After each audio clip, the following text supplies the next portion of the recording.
Hello दोस्तों, आपका अपने यूट्यूब चैनल विक्रांत क्लाई में स्वागत है। दोस्तों, आज हम बात करने वाले हैं कंजक्शन की, जो कि आपके बहुत ही मोस्ट इंपोर्टेंट चैप्टर है इसका, ठीक है, कम्युनिकेशन स्किल का। दोस्तों, मैंने पिछली वीडियो में आपका कंजक्शन के बारे में बताया था और आपका कंजक्शन कहाँ पर यूज होता है उसके बारे में बताया था, ठीक है। चलो हम बात करते हैं। आपका पहला कंजक्शन होगा आपका बोथ एंड, ठीक है दोस्तों। इसका मतलब क्या है कि दो यानी कि और दोनों, ठीक है।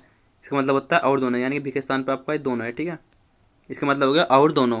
और इसका मतलब जो एज वेल लिखा हुआ है, मैंने इसके सामने गलत का निशान लगा हुआ है, मैं बता दूंगा किस लिए लगा हुआ है, ठीक है। इसका मतलब वैसे एज वेल का होता है आपका साथ साथ, ठीक है दोस्तों। अब देखना, हमारा पहला एग्जाम्पल दिया हुआ है आपका ये, Varsha is both tall and beautiful, ठीक है दोस्तों। इन्होंने कहा है कि जो आपकी वर्षा इज यानी कि वर्षा सुंदर और लंबी दोनों है, ठीक है। इन्होंने इस वाले में कहा है कि वर्षा सुंदर और लंबी दोनों है। ये आपका जो आपका ये दिया हुआ है, आपका ये सेंटेंस दिया हुआ है, ये आपका सही है दोस्तों। अगर ऐसा ना करके अगर ये इस तरह से लगा दिया कि Varsha is both tall but beautiful, ठीक है, ये आपका यूज गलत है, ठीक है। ये आपका ये लगा दिया वर्षा वर्षा इज बोथ टेल, और बट की जगह क्या लगा दिया, एज वेल एज लगा दिया, ठीक है। एज वेल एज लगा दिया इसकी जगह पे हम। ये आपके इस तरह के रूल गलती होते हैं।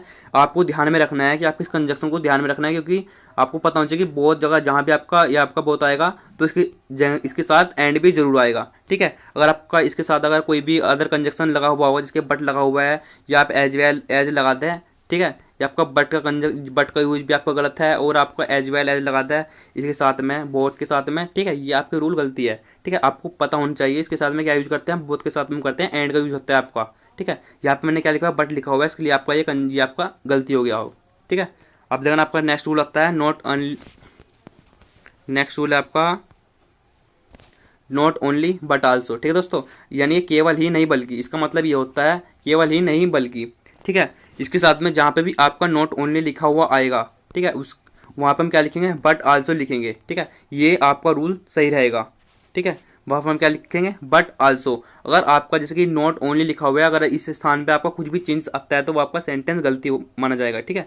जिसके आपका ये हुआ जैसे कि he is not only foolish but also mad, ठीक है। तो इन्होंने इसमें कहा है कि वह पागल ही नहीं बल्कि यह मूर्ख भी है, ठीक है, नहीं मूर्ख भी है, ठीक है। इन्होंने इसमें कहा है इसमें। और दोस्तों, अगर इसमें क्या किया, जैसे कि हमारे ये नॉट ओनली लिखा हुआ था, जैसे कि मैंने आपको ये लिखा हुआ है, यहाँ पे ही इज आ गया, और यहाँ पे नॉट ओनली, तो यहाँ पे नॉट ओनली रहा आपका। अब देखना यहाँ पुलिस रहा आपका। अब देखना यहाँ बट आल्सो की जगह इन्होंने क्या यूज कर दिया, इन्होंने एंड आल्सो यूज कर दिया, जो कि आपका ये यूज गलती है, ठीक है। ये आपका गलती हो जाएगा, आपको इसमें ध्यान में रखना है, क्योंकि जहाँ पे भी आपका नॉट ओनली आएगा उसके साथ में बट आल्सो का यूज होगा, ठीक है। इसको ध्यान में रखना। अगर आपका कुछ भी जैसे कि कुछ भी चेंजेस ला दे तुमने तो आपका गलती हो जाएगा, ठीक है। इसका इस तरह से यूज होता है आपका नॉट ओनली का, not only but also conjunction का, ठीक है। आपकी जो भी मिस्टेक आती है सेंटेंस में वो आप सही कर लोगे, ठीक है। जैसे कि ये हुआ, जिस जिस तरह से इसमें मिस्टेक दी हुई है, तो यहाँ पे हम क्या लिखेंगे, बट आल्सो लिख देंगे, ये आपका सही हो जाएगा। फिर आपको आता है नेक्स्ट रूल आता है आपका ऑल्दो, दो के बाद येट का प्रयोग होता है, बट का नहीं, ठीक है दोस्तों। मैंने आपसे बताया कि जो आपका ऑल्दो है और दो है, इसके बाद येट का प्रयोग होता है, बट का नहीं, ठीक है दोस्तों। इसमें क्या होता है कि जो कि आपका सेंटेंस दिया हुआ होता है, इसमें ऑल्दो और दो के साथ में, तो उसमें करते हैं क्या है, उसमें हम येट का प्रयोग होता है। हम इसके स्थान पर क्या करते हैं, येट के स्थान पर हम क्या यूज करते हैं, बट का यूज कर देते हैं, जो कि आपका यूज बहुत गलत है, ठीक है। अब देन जिसके आपका सेंटेंस दिया हुआ था ये वाला, ऑल्दो या दो ही इज पुअर, ठीक है। हालांकि ही, इसका यानी कि जो ऑल दो होता है या दो होता है, इसका मतलब हालांकि होता है, ठीक है। इसको आप ध्यान में रखना।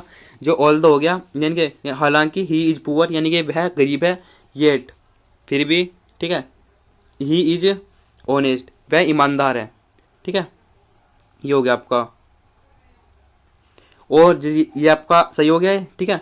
और फिर आपका आता है ये इस तरह, आप इसको इस तरह से भी लिख सकते हैं, ठीक है। जैसे कि अगर आपका ये इस तरह का सेंटेंस दिया हुआ है, इसकी ऑल दो है और येट दिया हुआ है दोस्तों, अगर आपका किसी कारण से यहाँ पे कोमा लगा हुआ है और आपका येट नहीं लिखा हुआ है, ठीक है, ये फिर भी आपका सेंटेंस सही है। अगर आपका कोमे के स्थान कोमा हटा के या येट हटा के दोस्तों, अगर आपका कोई भी कंजक्शन यूज होता है तो आपका वो रूल गलत है, ठीक है। हम उसको सही करेंगे, ठीक है। या तो हम कोमा लगा के येट लिखेंगे या कोमा का यूज करेंगे, ठीक है। ये आपके दोनों एग्जाम्पल सही हो गए। फिर आपका आता है फोर्थ रूल है क्या आपका, इफ या देन, ठीक है। इफ के साथ क्या आएगा यूज होगा आपका, देन का यूज होगा, का प्रयोग होता है, न कि इफ देन या डेट का, ठीक है। इसको भी आपको ध्यान में रखना है। जैसे कि आपका इफ आ गया, ठीक है, इसके साथ हम क्या यूज करेंगे, हम देन का यूज करेंगे, ना तो देन का क्या आंसर यूज करेंगे, THEN वाला, ठीक है। एक आपका AN वाला होता है, इसका यूज नहीं करेंगे, ठीक है। यहाँ तो हम देन का यूज करेंगे इस वाले का, ना डेट का करेंगे। इसमें अंतर एक ही है, इसको आपको ध्यान में रखना है। जैसे कि आ गया कि इफ़ यू कम हियर, ठीक है, यदि तुम आओगे, यदि तुम यहाँ आओगे then I will teach you, मैं तुम पढ़ाऊंगा, ठीक है। ये इसकी सेंस होगी। अब किसी का आंसर दोस्तों, अगर आपका इसके स्थान पे, इस वाले देन के स्थान पे अगर हमने ये वाला देन यूज कर दिया तो आपका ये गलत माना जाएगा, ठीक है। आप इसको ध्यान में रखना। फिर आपका आता है next, if you come here I will teach you. दोस्तों अगर आपका एक इसमें ये भी, अगर आपका देन ना यूज होगा, आपका कोमा लगा हुआ है, वो आपका फिर भी सही है, ठीक है। इसको भी आप ध्यान में रखना। फिर आपका आता है नेक्स्ट रूल, 5 रूल हो गया, 5 रूल। हार्डली, इसका मतलब होता है मुश्किल से, ठीक है। वहन हो गया, इसके साथ जो हार्डली होगा या स्कार्सली होगा, इसके साथ में इनके साथ हम वहन का यूज करते हैं, ठीक है। इसको आप ध्यान में रखना, बहुत ही इंपॉर्टेंट रूल है, ठीक है, अच्छा रूल है। और देखना, अगर आपका हार्डली के साथ में अगर आपका कुछ भी इस जगह पे कोई भी कंजक्शन यूज हो जाए, ठीक है, कुछ भी आप यूज कर दे तो आपको गलत माना जाएगा, ठीक है, वो अशुद्ध होगा। अगर आपने वहन के स्थान पर अगर देन यूज कर दिया, दिखता है जैसे कि दे दे जाता है आपको परीक्षा में सही करने के लिए, तो उसमें क्या देते हैं, आपका ध्यान दे देते हैं, तो हम इसको सही मान लेते हैं, जबकि ये गलत है। इसके साथ हम क्या लिखते हैं, वहन लिखते हैं, जब भी आपका सही होगा, ठीक है। जिसके ये वाला रूल दिया होता है आपका, we had hardly purchase the tickets then the show started. अब देखना, इन्होंने इसलिए क्या है कि हमने, यानी कि शो स्टार्ट होने से पहले बड़ी मुश्किल से हमने टिकट खरीदा, टिकट परचेज किया, ठीक है। अब देखना इसमें क्या दिया है, देखना यहाँ पे हमारा हार्ड दिया हुआ है। आपको पता होना चाहिए कि हार्डली के साथ क्या आएगा, आपको पता है कि हार्डली के साथ क्या आएगा, वहन आएगा, ठीक है। यानी आपका ये वर्ड, आपका ये गलत यूज हुआ है, ठीक है, इसलिए आपका ये गलत हुआ। तो हमने इसमें क्या यूज किया, वहन यूज किया, तो आपका सही हो जाएगा, ठीक है। फिर आपका आता है next rule 6, no sooner than, ठीक है, जो तो ही, इसका मतलब होता है जो तो ही, ठीक है। यानी कि नो सूनर के बाद वहन, देन, बट, डेट का प्रयोग एज है, ठीक है दोस्तों। यानी कि इसमें होता क्या है, आपका जैसे कोई भी सेंटेंस दे दिया होता है तो हम इसमें क्या करते हैं, नो सूनर के बाद में देन के स्थान पर या तो हम बट, वहन आ जाता है, या देन लिख देते हैं, या बट लिख देते हैं, डेट लिख देते हैं। कोई भी कंजक्शन हो गया, आपके जितने भी कंजक्शन है, अगर आपके नो सूनर के साथ में जहाँ पे आपका देन आना था वहाँ पे कोई भी अदर कंजक्शन दिया हुआ है तो आपका रूल गलत है, ठीक है। उसके हम सही करके क्या लिखेंगे, देन लिखेंगे। फिर इतना करने के बाद फिर आपका आता है, जैसे कि आपको ये दिया हुआ था, no sooner had I reach the station then the train departed. देखना यहाँ पे हमारा कैसे का यूज हुआ है, देन का यूज हुआ है, ये आपका रूल सही है, ठीक है। ये एग्जाम्पल सही हो गया आपका। फिर आपका आता है रूल 7, एज, ठीक है दोस्तों। अब इसमें क्या दिया हुआ है, एज का मतलब होता है इतना जितना, ठीक है। अफर्मेटिव एंड नेगेटिव सेंटेंस में इसका यूज होता है, ठीक है दोस्तों। अब देखना जो आपका ये है ना, एज ये आपका अफर्मेटिव नेगेटिव दोनों सेंटेंस में जो होता है। अब देखना यहाँ पे हम क्या लिखा है, Rani is as beautiful as she, यानी उसने कहा कि रानी जितना, यानी कि रानी इतनी सुंदर है जितना कि वह कह रहा था, ठीक है, कह रही है, ये होगा कह रहा है, ठीक है। ये आपका अफर्मेटिव हो गया। Shweta is not as intelligent and Vanshika, यानी कि श्वेता जो है वंशिका की तरह इतनी इंटेलिजेंट नहीं है, ये आपका निगेटिव हो गया। आप देखना इसमें हमने क्या यूज किया हुआ है, देखना यहाँ पे हमने एज का यूज किया हुआ है, ठीक है। अब देखना दोस्तों, अगर आपने एज के ये एज यूज किया हुआ है, ये आपका रूल सही है, ठीक है। वैसे आपको बता दोगे दोस्तों, जैसे कि आपका यहाँ वैसे अक्सर जैसे कि आपका वैसे ये रूल सही है और आपका यूज भी हो जाता है, लेकिन इसमें आप अगर आपका निगेटिव में बनाना होता है ना, तो आप इसमें करते क्या है, जिसके हम निगेटिव बनाते हैं, वैसे इसमें रूल ये होता है निगेटिव का, जहाँ पे हमारा एज आता है ना, वहाँ पे हम सो का यूज करते हैं, तो ठीक है। वैसे ये आपका सही है वैसे तो, फिर भी जैसे कि आपका जो पर्सनल में है वैसे तो ये वाला यूज होता है आपका, ठीक है। सो इसके स्थान पे, एज के स्थान पे सो का यूज करते हैं, और आपका यहाँ पे एज का एज रहने देते हैं। अगर अफर्मेटिव में आपका ये वाला रूल यूज होगा, और जब आपका निगेटिव होगा, इसका आप ध्यान में रखना, ठीक है। इस एज के स्थान पर हम क्या यूज करेंगे, हम सो का यूज करेंगे, जैसे कि आपको यहाँ पे दिया हुआ है मैंने, सो एज, यानी निगेटिव सेंटेंस में होता है, ठीक। जैसे कि आपका निगेटिव सेंटेंस है, वैसे हम इसमें क्या, जहाँ पे हमारा एज दिया हुआ है वहाँ पर हम सो का यूज करेंगे, ठीक है दोस्तों।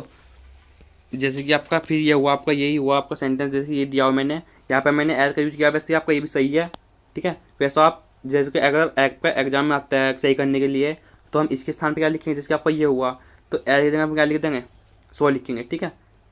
सो आ गया आपका यहाँ पे, क्योंकि आपका निगेटिव ना है, तो हमने यूज कर दिया, यानी कि Shweta is not so intelligent as Vanshika, यानी कि दोस्तों सो एज का मतलब भी इतना ही होता है, ठीक है। यानी कि इतना जितना ही होता है जो आपका एज का मतलब होता है, ठीक है। सो एज का भी आपका ये मतलब होता है। फिर आपका आता है नेक्स्ट आता है सो डेट का प्रयोग इतना की, ठीक है दोस्तों। इसका मतलब होता है इतना की, जो आपका इसका मतलब ये हो गया कि ये अर्थ में अफर्मेटिव या निगेटिव सेंटेंस में होता है, जो आपका सो और डैट का यूज अफर्मेटिव सेंटेंस में होता है, यानी कि हो गया ही is so weak that he can not walk walk, ठीक है।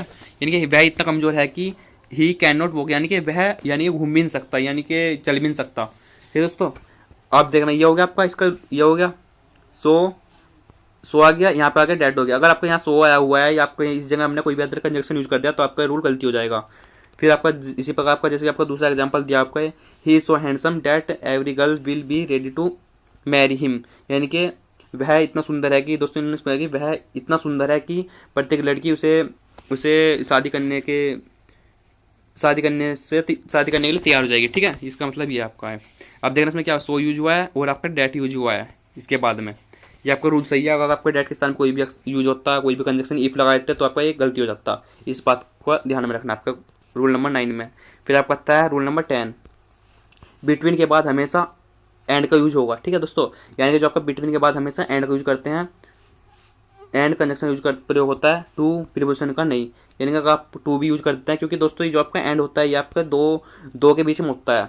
ठीक है, यानी कि आप कोई भी दो चीज़ें होगी उसके बीच में होता है आपका ये बिटवीन, जैसे कि कॉन्टैक्ट अस बिटवीन 10 AM या 6 AM। तो देखिए यहाँ टाइम दिए हुए आपके दो टाइम दिए हुए हैं, तो इनके बीच में क्या आएगा आपका एंड आएगा। अब देखिए हमारा क्या दिया था बिटवीन, उसके बाद हम क्या यूज करेंगे एंड यूज करेंगे, नेगेटिव टू का यूज करेंगे हम, और आपका अदर का दूसरे कंजक्शन लगाएंगे यहाँ पे तो वो गलती हो जाएगा। इस बात को आप ध्यान में रखना है।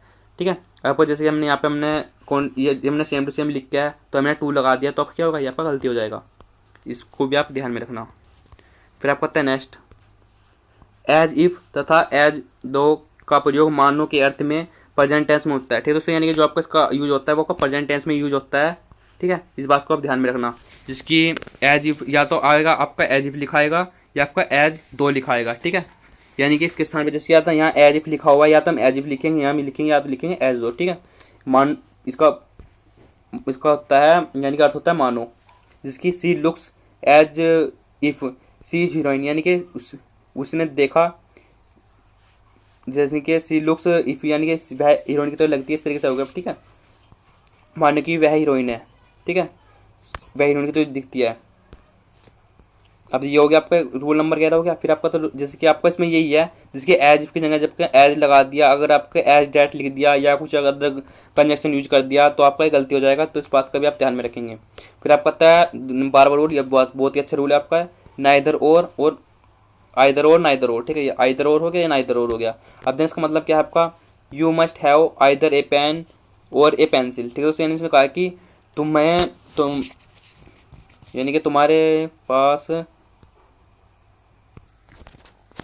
जैसे आपका ये हुआ you must have neither a pen or a pencil. ठीक है दोस्तों, मतलब क्या आपका, यानी कि तुम्हारे पास एक पेंसिल, या तो एक पेंसिल होनी चाहिए या आपके पास एक पेन होनी चाहिए। ठीक है दोस्तों, इन्होंने इसमें क्या इसका मतलब ये हो गया। ठीक है, इसका मतलब क्या आपका he has been neither beaten nor punished. ठीक है, इन्होंने कहा कि उसे पनिश्ड के बजाय, यानी कि पनिश के साथ साथ उसे पनिश देने के बजाय उसे क्या दिया जाएगा, यानी कि उसको पिटाई भी की जाएगी उसकी। ठीक है, इन्होंने इसमें ये कहा है। अब देखना इसमें दोस्तों, इसमें जैसे कि आपका आइदर दिया हुआ है, आइदर के साथ पे क्या यूज किया, और यूज किया हुआ है। अब देखना और यूज किया, अगर आपने और के स्थान पर नॉर यूज कर दिया तो आपका रूल गलती हो जाएगा, यानी गलती हो जाएगा आपका। अगर आपने नाइदर के यानी कि आपका नॉट दिया हुआ है, नाइदर के साथ हमने नॉर का यूज कर दिया तो आपका, सॉरी नाइदर के साथ और का यूज कर दिया तो आपका गलती हो जाएगा। ठीक है, इस बात का आप ध्यान में रखना है, क्योंकि आपका यही गलती होती है, आप करते हो। ठीक है, इनका ध्यान में रखना।